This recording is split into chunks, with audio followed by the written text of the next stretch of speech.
Pakistani senior versatile अदाकारा अतिका उर्दू ने इंकशाफ किया है कि सोशल मीडिया पर उनके लिए रिश्ते आ रहे हैं जिनसे वो महजूज हो रही हैं। अतिका उर्दू ने चंद दिन कबल एक शो के दौरान गुफ्तगू में कहा था कि वो पूरा हफ्ता ड्रामे देखने में गुजारती है ताकि मुसन्फाना तज्ज़िया पेश कर सके। उन्होंने मजाकिया अंदाज में कहा कि इसी वजह से उनके शोहर भी उनसे नाराज़ रहने लगे और उन्हें वक्त न देने के ताने देते हैं।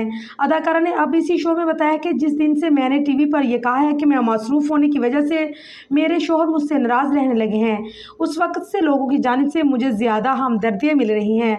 उन्होंने बताया कि इस पूरे हफ्ते के दौरान उन्हें सोशल मीडिया पर बड़ी हमदर्दी मिली क्योंकि उनका शोहर से मुताल्लिक दिया गया तबसरा वायरल हो गया और सोशल मीडिया पर लोग पैगामात भेज रहे हैं कि शादी की पेशकश कर रहे हैं।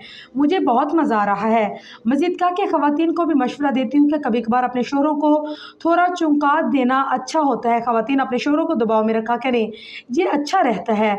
मज़ीद कहना था कि इन सब से उन्हें सिखाया है कि हम सोशल मीडिया को मुख्तलिफ तरीक़ों से और जहानत के साथ इस्तेमाल कर सकते हैं। ये वाकई मौसर हो सकता है, जैसे कि ये किसी को पैगाम पहुँचाने का एक बेहतरीन ज़रिया है। यहाँ ये बात भी काबिल ज़िक्र है कि बाज़ाहिर अतीका ने ये तमाम बातें मजाक के तौर पर की। इन बातों से वो खुद भी लुत्फ़ अंदोज़ हो रही थी, जबकि प्रोग्राम में मौजूद नादिया खान और मेज़बान भी उनकी बातें सुनकर मुस्कुराते रहे।